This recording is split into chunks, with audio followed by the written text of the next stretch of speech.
All right, we're so grateful to be joined by House Speaker Edmund Villagomez. Speaker, thank you so much for joining us. And we just wanted to ask some questions about your letter to the Attorney General certifying the contempt charge by the House JGO Committee with regards to Governor Torres' failure to appear before the committee. You sent a 3-page letter, and what is the latest from the Attorney General with regards to this instance of contempt? And in addition, wanted to follow up on the contempt for Francis de la Cruz, the executive assistant, as well.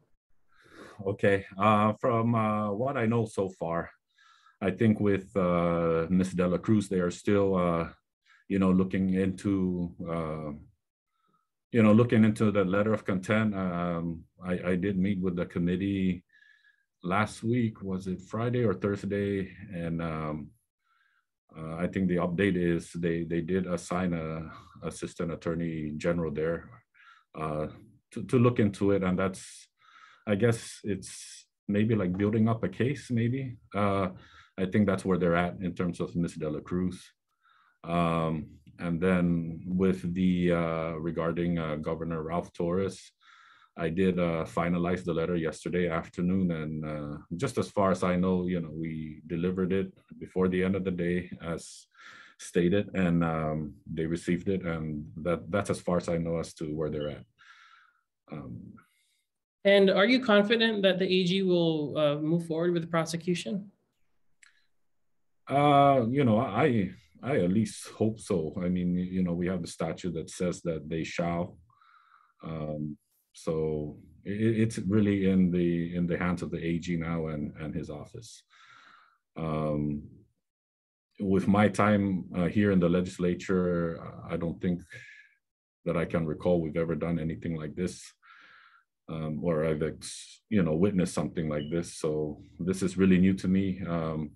The process is still new. I'm learning as I go. So yeah, I think the Attorney General knows his role, and he has his staff of attorneys that know the process, and I trust that he would at least go through the process before anything else.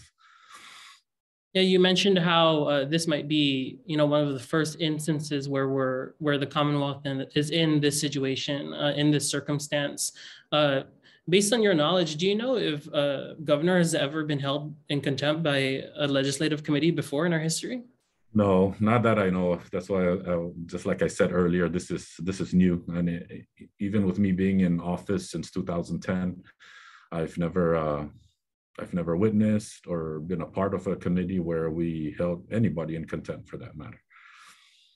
And Speaker, I did want to ask you, because in your letter, you did spend some time outlining the events that took place, which I definitely took note of. But I also did want to ask you for your thoughts on the proposal by the governor for you to facilitate one-on-one, maybe interview with him and Chair Selena Babauta that wouldn't be under oath, but would be broadcasted. He mentioned this both through his attorneys and in his video that he released. Did he consult with you about being a facilitator? No, as a matter of fact, I was made known about that email, I think, while the hearing with the commissioner of DPS was going on that afternoon, and then I was able to look into it, and I was like, wow, now I'm brought into the mix, right? Well, I was not consulted. I was not reached. They didn't reach out to me. The only knowledge I had was when the email was shared with me. And for me, the way I look at it is, this investigation and whatnot is in the committee's hands. It's in the committee's, it's up to the committee to decide on what condition, or whether they accept or agree with the governor's proposal in terms of the type of environment or situation they want to meet in and address the issue. So, of course, the committee did not agree to the terms of that meeting. So that's why we are where we're at. The committee did give the governor another chance by the subpoena was still open, and they gave him until Tuesday the following week, or this week to show up, and he didn't. So. And Speaker, I think one line in particular in the letter that you wrote says, despite knowing the consequences of failing to appear, he recklessly disregarded the risk of being held in contempt for his actions and spurned the committee's offered accommodation. Obviously, you're not a member of the committee, you're the House Speaker. In this letter, why did you feel it was important to point that out? Well, this was also, the letter is not something I just drafted. Of course, this is in consultation with our counsel that works with the committee and the committee members in terms of the type of message they want to convey to the Attorney General. So the content of the letter is based on their findings and what they've been through the process in terms of trying to meet with the governor or have the governor show up and testify, and also with their meetings with the governor's counsel, Mr. Burnbridge, and of course Mr. Garber as well.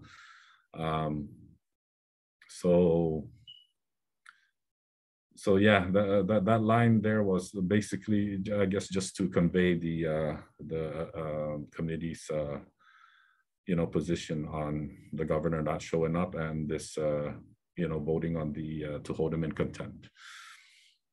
And Speaker, we can't help but notice, of course, it is an election year, and also there is that lawsuit that was filed by my office of the governor in the Superior Court. We have yet to see how that will play out. I just wanted to get your comment on how this is impacting, the community. Governor Torres himself has asked for calm and peace. What is your perspective on that in this? It seems like a really, really tense climate at the moment. Yeah, it's really tough because, there's always two sides to the story, and there's people that out there that will say, like, maybe the committee should have agreed with the governor's terms, and then there's also people that are like, no, if you have nothing to hide, just come and show up and testify and share what meet with the committee and let it be out there in public. So yes, it's on my observation, at least on my end, I do see these things in the community. I do hear both sides, but either way, I think they want to. There are some people that are saying this is a waste of taxpayers' money. Others are like, no, the legislature is actually exercising its authority, and we're co-equal branches of government, and we have the check and balances, and the legislature is doing its check on the executive branch. So in terms of how it's impacting the I guess the campaign years coming up and the climate, it's really hard. It's really hard to say, but I just hope that try to. Because for me, this is something that I have, heard in the community that maybe this is something to look into, and that's why I allowed the committee to go ahead and do this investigation, even though it's already in our rules that each committee, can investigate. I refer communications to committees every session as it pertains to the subject matter that they're committee is responsible for overseeing, and it's really up to the chairman or the committee to take action on those communications if they see fit, whether it's an investigation, an oversight, or maybe doing something or if it's a concern that they see and they want to report to the body, it's within the rules, and it's within their duties and responsibilities. So yeah, I guess we'll just have to wait and see as time goes on. And I know, of course, the governor has come out and announced that he is running. And then also on the legislative side, you have Tina Sablan, who's been selected to run for governor and has declared that she's going to be running for governor. So no matter how neutral or objective you try to make it look, just the fact that there are contenders on one branch, there's a contender in one branch and a contender in another branch, it's already looked at as there's some political stuff going on. So it's really up to the viewers and the constituents watching this how the impact is. But I think it also comes down to those individuals, I guess, vying for that seat in terms of how they really feel this is really impacting the political climate, the campaign scene. And Speaker, this is a broad question, but I figured I'd ask it anyway. Do you trust in this process, going through the Attorney General and going through the system that we're going through at the moment? I do. And I guess it's just me by nature, right? I'm someone that if I am put in a position to, any type of job, right? And this is your colleague, this is your boss, this is the one thing that, makes an effective working relationship, even though there's disagreement, is that, if there's trust in the management, trust in your colleagues, and that's how I operate.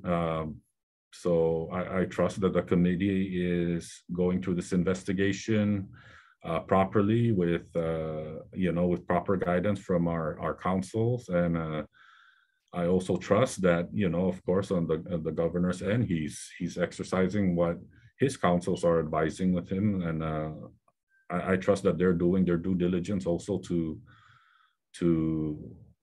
take the avenue that they're taking. And then I also trust that the